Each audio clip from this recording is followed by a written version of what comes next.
जय हिंद साथियों, स्वागत है इस नए सेशन में। और इस सेशन में हम लोग बात करने वाले हैं यूपीएसआई से रिलेटेड कुछ मुख्य बातें। जैसे कि हम लोग क्या है समझेंगे, इसमें पेपर ऑफलाइन होगा या ऑनलाइन होगा, या कुल पद कितना है, फॉर्म कब तक आ रहा है, चाहे क्या किस प्लान से अपना स्टडी करें, किस प्लान से अपनी पढ़ाई करें कि हम सिलेक्शन के पास पहुंच सकें। ठीक है, तो चलिए हम लोग टॉपिक को शुरू करते हैं। जो लोग चैनल पर नए हैं चैनल को सब्सक्राइब करिएगा, वीडियो को लाइक करिएगा, वीडियो को ज्यादा से ज्यादा बच्चों तक शेयर करिएगा, क्योंकि बहुत सारे बच्चे ऐसे होंगे जिनको इस भर्ती के बारे में भी पता नहीं होगा। ठीक है, तो चलिए हम लोग सेशन को स्टार्ट करते हैं और सबसे पहले जानते हैं कि कितने पदों पर यह भर्ती आ रही है, कितने पदों पर यह भर्ती होगा और कब तक आ रही है। ठीक है, तो देखिए यह जो पद है यानी कुल पद की बात करें तो भाई 4543 कुल पद है। ठीक है, 4543 कुल पदों पे यह भर्ती होनी है। और कब आ रही है इसका नोटिफिकेशन, तो भाई बात करें फॉर्म कब तक आएगा, तो फॉर्म आएगा अप्रैल के लास्ट वीक तक। ठीक है, अप्रैल के लास्ट वीक तक आना है यह फॉर्म।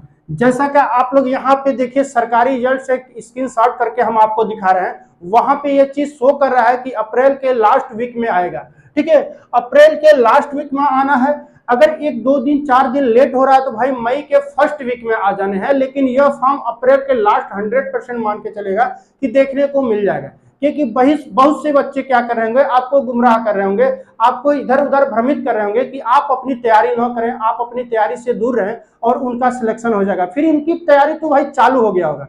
ठीक है, तो यहाँ देखिए आयु सीमा की बात करें, एज लिमिट, तो एज लिमिट क्या है, 21 से लेकर 28 वर्ष के बीच जितने लोग हैं, 21 से लेकर 28 वर्ष के बीच जितने लोग हैं वह क्या कर सकते हैं, इस फॉर्म को डाल सकते हैं। ठीक है, 28 से लेके 21 से लेकर 28 के बीच जितने लोग हैं इस फॉर्म को क्या कर सकते हैं, क्लियर कर सकते हैं। अगर शैक्षणिक योग्यता की बात करें तो भाई शैक्षणिक योग्यता की बात करें तो यह क्या है, इसमें शैक्षणिक योग्यता क्या है भाई, ग्रेजुएशन होना चाहिए, यानी ग्रेजुएट होना चाहिए। ठीक है, ग्रेजुएशन कंप्लीट होनी चाहिए, तब जाके आप इस फॉर्म को डालने के लिए एलिजिबल माने जाएंगे। बहुत सारे बच्चों के मन में बहुत सारी डाउट होंगे जो इस वीडियो के माध्यम से क्लियर हो जाएंगे।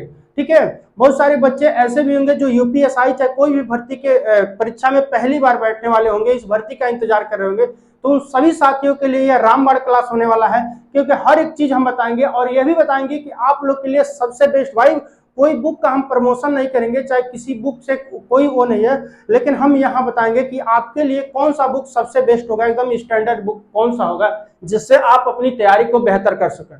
ठीक है, बहुत से लोग बहुत सारी यूट्यूब पे वीडियो पढ़ी है कि इस बुक से पढ़ो, इस बुक से पढ़ो, लेकिन आपका माइंड क्या कह रहा है, किस बुक से आपको समझ में आएगा।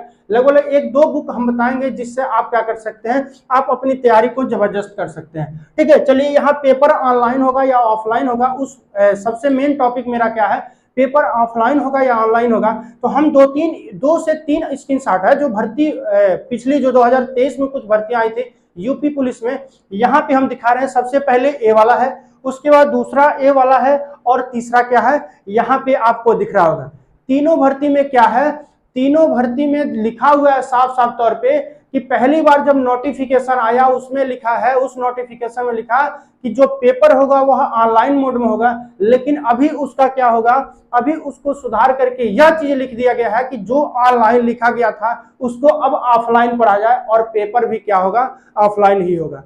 क्यों, क्योंकि पीछे जितनी भी भर्तियां हुई हैं, चाहे 21 वाली भर्ती हो चाहे 17 वाली भर्ती हो, हर एक भर्ती में क्या हुआ है, धांधली हुआ है। ठीक है, कुछ अराजक तत्व ने इसको बहुत बड़े लेवल पे धांधली कर दिया और उसके बाद गवर्नमेंट पूरी मूड में है कि क्या किया जाए, पूरी पारदर्शिता के साथ ऑफलाइन पेपर कराया जाए। ठीक है, तो इसलिए क्या होना है, इस बार 100% में अगर कहें तो 95% यह चीज क्लियर है, गवर्नमेंट का जो मूड है भाई कि ऑफलाइन पेपर कराने के मूड में है। ठीक है, लेकिन नोटिफिकेशन आते आते उसमें क्या लिखा रहेगा उस चीज को देखेंगे, लेकिन अभी जितना एनालिसिस है उसके अकॉर्डिंग हम लोग बात करें तो 95% यह क्लियर हो चुका है भाई कि क्या होना है, पेपर ऑफलाइन होना है। ठीक है, पेपर जो है ऑफलाइन होना है। और यह चीज समझिएगा, चाहे पेपर ऑफलाइन हो या ऑनलाइन हो, आप अपनी तैयारी को बहुत ही बेहतर ढंग से करिएगा, क्योंकि यह मौका छूटने ना पाए भाई। इसके बाद 3 से 4 साल कोई भी भर्ती नहीं आने वाली है पुलिस विभाग में, यह चीज समझिएगा।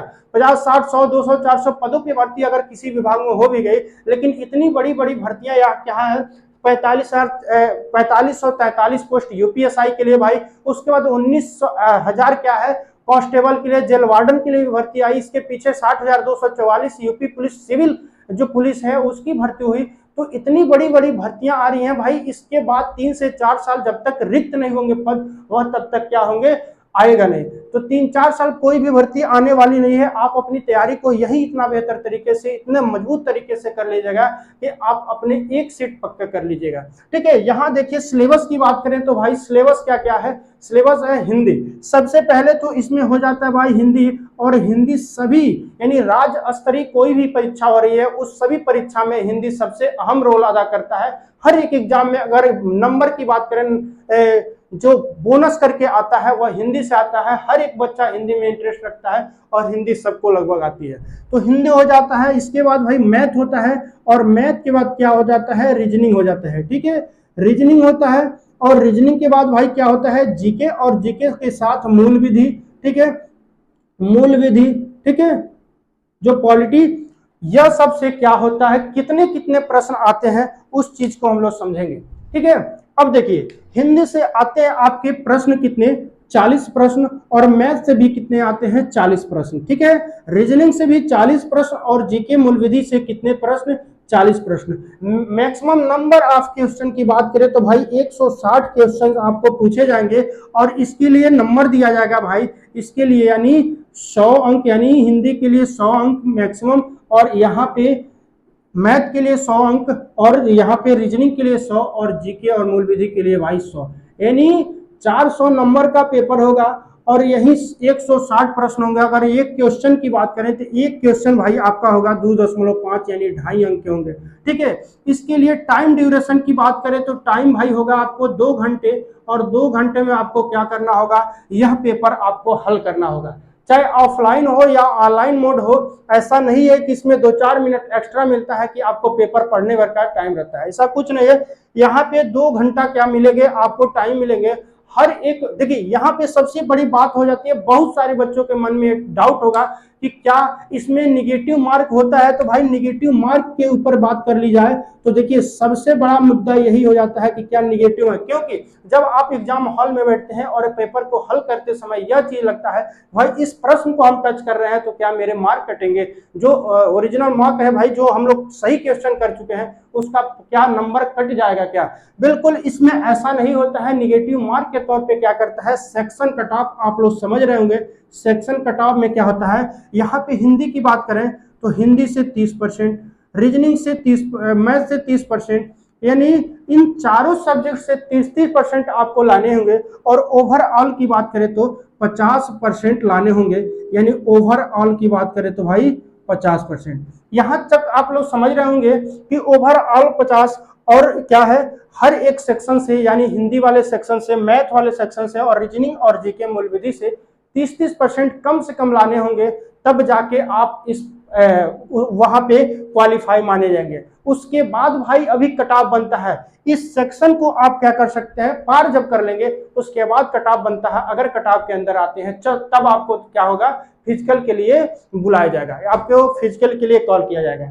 यहाँ पे समझिएगा कि हम लोग यहाँ तक तो समझ लिए है कि निगेटिव क्या है, क्या रिक्वायरमेंट होती है। इसमें डॉक्यूमेंट का अलग से वीडियो बना देंगे कि क्या क्या डॉक्यूमेंट की रिक्वायरमेंट होती है। देखिए आपको यह चीज तो पता चल गया है कि अप्रैल के लास्ट में फॉर्म आ रहा है। बहुत सारी चीज होती है, जैसे जाति प्रमाण पत्र हो जाता है, या आपका क्या है निवास प्रमाण पत्र होता है। इन सब चीज से मांगता है कि 3 महीने पहले का होना चाहिए। ठीक है, तो वह चीज आप लोग डॉक्यूमेंट क्या करिएगा, क्लियर करा लीजिएगा। बहुत सारी यूट्यूब पे वीडियो पड़ी होंगी कि क्या डॉक्यूमेंट की क्या रिक्वायरमेंट होती है, कौन कौन से डॉक्यूमेंट आपका मांगा जाता है। ठीक है, और एक चीज देखिएगा, फॉर्म डालते समय बहुत ही ध्यान से, बहुत क्लियर आपको वह फॉर्म को सबमिट करना होता है। एक नहीं, 2-2, 3-3 बार उसको चेक कर लें, कहीं नाम में करेक्शन तो नहीं रह गया, किसी कहीं पिता के नाम में या कहीं एड्रेस में या किसी भी डिटेल्स में आपका कहीं भी करेक्शन आता है। बाद में चल के जो आपको डीबी देना होता है, डीबी के समय थोड़ी सी दिक्कतें बढ़ जाती हैं। ठीक है, आपको किसी तरह का क्या होना चाहिए,